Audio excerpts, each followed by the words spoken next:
Hi there, welcome. I'm Christine Weber. I love supporting mature yoga teachers, getting their wisdom out there into the world. So thank you so much for being here. Usually live on Wednesdays around 11, sometimes a little late, sometimes a little early, but around this time I like to come on live. So, and love to hear from you. So please leave a comment. Okay, today I want to talk about bandhas. If you've been holding bandhas for 90 minutes or 60 minutes during an asana practice, my recommendation is that you stop doing that immediately. It's not a great idea. And there's various reasons for that, but I want to sort of talk about the problem, if you like, of the bandhas today and how the bandhas have been sort of misrepresented in the West and misunderstood in the West. And what we can do about that. So bandhas are an extremely powerful practice. They're incredible. I mean, they can change your energy. They can help your digestion be better. They can help you connect more to yourself. They can develop interoceptive awareness. They can help you to connect to your spiritual self or your higher self. So it's an amazing practice. But I think, as with so many other yoga practices that have come from India to the West, they have largely been misunderstood, abused, misused, mistaught like anything. And so people don't get that much out of them, or they're like, oh, I don't do mula bandha because it gives me pelvic floor dysfunction. Well, yeah, if you're going to hold that tight and you haven't been taught how to use it in the context of breathing, then it can be a really big problem, actually. So, part of what I like to do is merge the science and the tradition. I'm very, very steeped in the yoga tradition through a couple of different lineages, not just through one. So I do comparative studies, and in that process of bringing together the science and the tradition, it just gives me deeper respect for both of them. So, you see so much right now on TikTok about like, do this and your nervous system will get out of the freeze state, or do this and you'll feel better. And I make videos like that. Like all my people tell me, all my marketing people are like, you have to do that sort of thing. I'm like, okay, I do these short little videos to get people kind of interested in something deeper about yoga. So I totally get it, why it's out there. But when it comes to the bandhas, like these practices are powerful and potentially dangerous, So I just taught this morning, I just taught a 40-minute class on the bandhas. Like, that is the minimal amount of time I have I can explain this stuff to folks, So if you want to go deeper into these traditional practices, I'm a good person to study with. I've been doing this for 30 years. I keep up with my studies. I'm always taking new training programs. Like, I've become an expert in the field. I hate to sort of toot my own horn, but I've become an expert in this stuff, and I can help you to learn how to do it in a way that's not just TikTokified, not just like pull your pelvic floor muscles up. What I want to do, so check it out, go to the Subtle Yoga Resilience Society and check it out. It's my membership group. Okay, so that's enough of the advertisement. So today what I want to talk about is how the bandhas work, what the esoteric meaning of them is, what the exoteric meaning is, because there's both exoterica and esoterica. Exoteric, EXO, exoteric is like, how is that helping something more on the physical level or externally? And then esoteric is, how does it help me psycho-spiritually, in terms of the mind and the spirit? And both of those are relevant in this conversation about bandhas. So first of all, let's define them. Uddiyana bandha is the first one I want to talk about. This is usually the first one people practice, and that's where the navel goes in and up.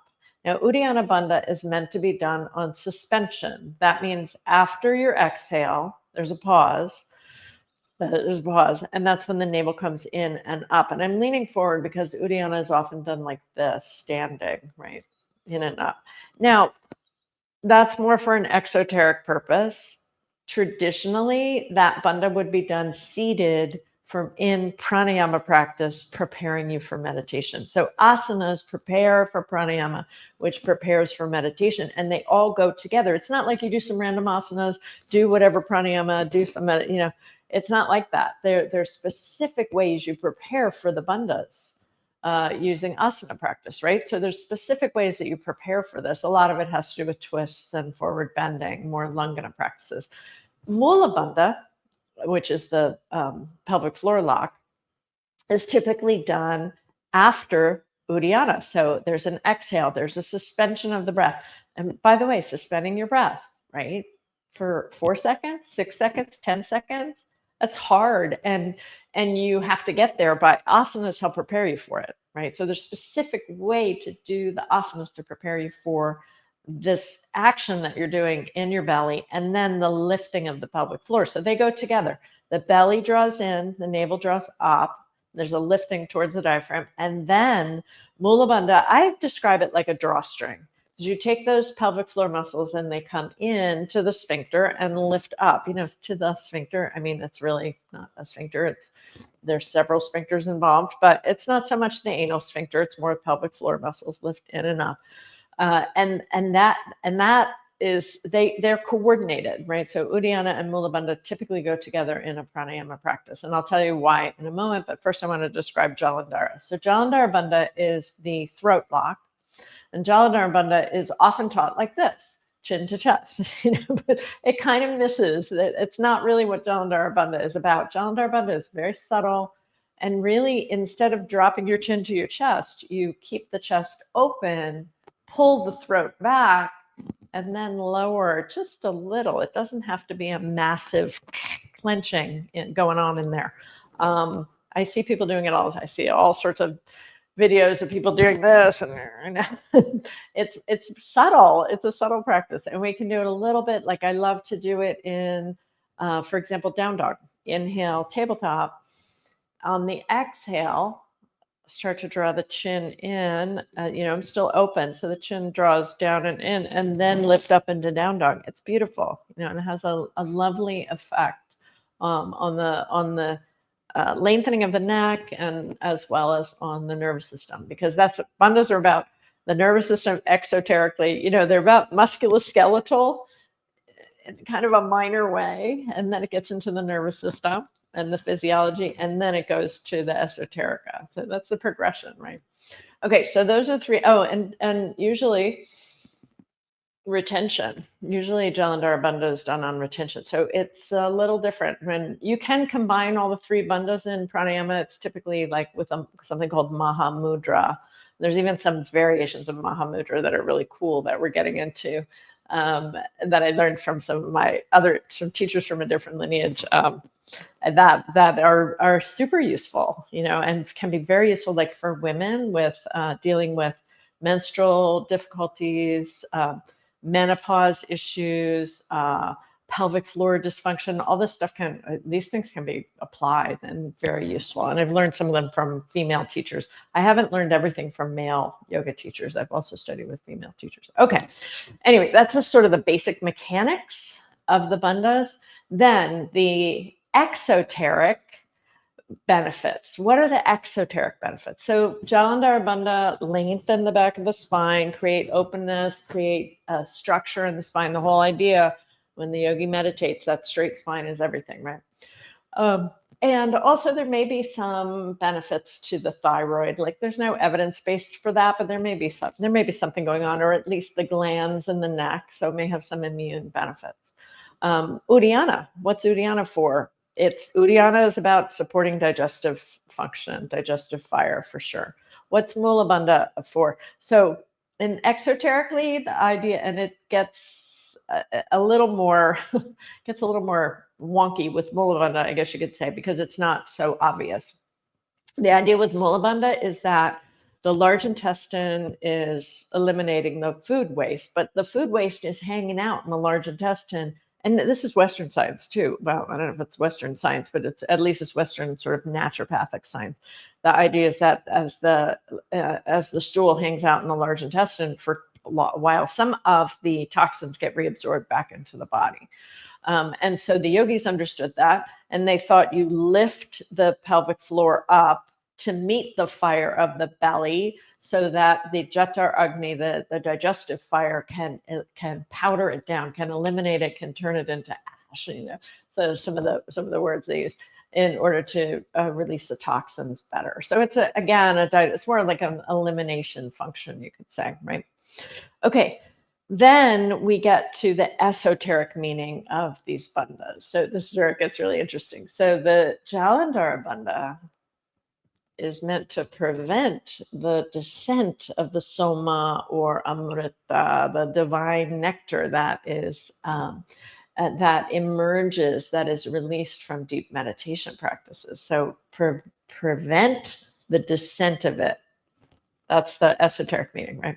And they talk about the lake of Manasarovar. Manasarovar is this lake of purity, of consciousness, of connection to the divine that lives somewhere around the Agya chakra area, the third eye area, right? So prevent the descent of that. And possibly that has to do with morphogenic fields, with certain, serotonin, melatonin being released from certain aspects of the brain, the glands in the brain, pineal and pituitary.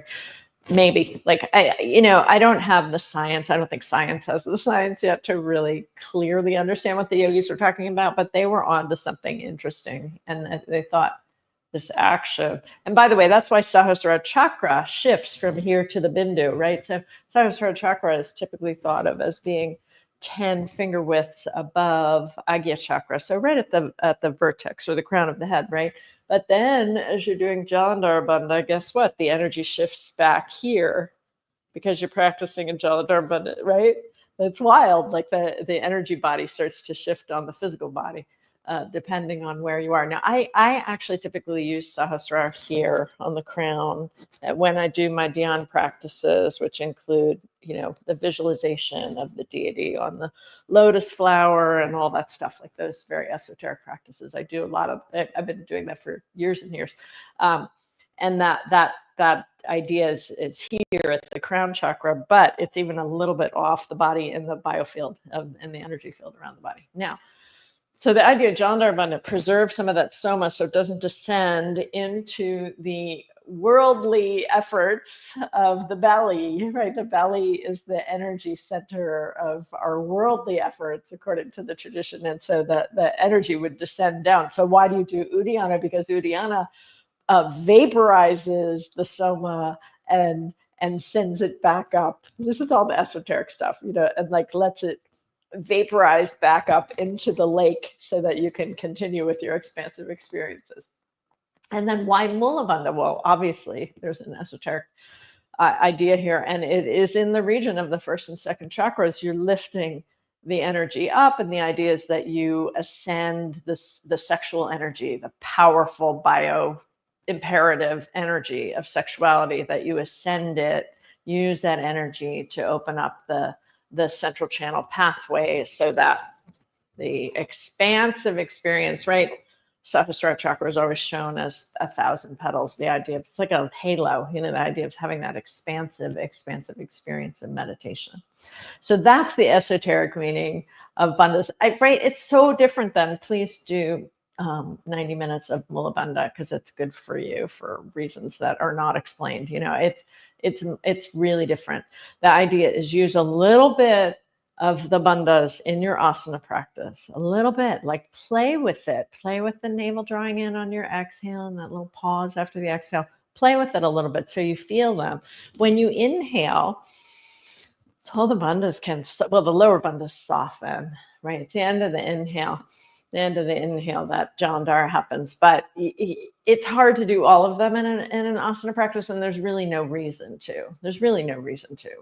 And you also have to understand how to release the bandhas. So typically they're released, the two lower ones are released, and then the inhale happens. And on the inhale, there's a total softening of all the muscles in the belly as well as the pelvic floor, so that we're not creating this sort of tight holding in the musculature that's not helpful for anything. Okay, so that's my little download. That's what I can do in these. What I've been talking for like 15 minutes or something, but it's a much bigger picture, and you are always invited to study with me on a regular basis if you're interested. And when you do sign up for the Resilient Society, by the way, all of the previous video, the content is available too. So you're very welcome to check that out. Thank you so much for being here. Let me know what you think about this little lecture, and I'd love to hear from you if any other things you want to talk about. Take care. Have a great week.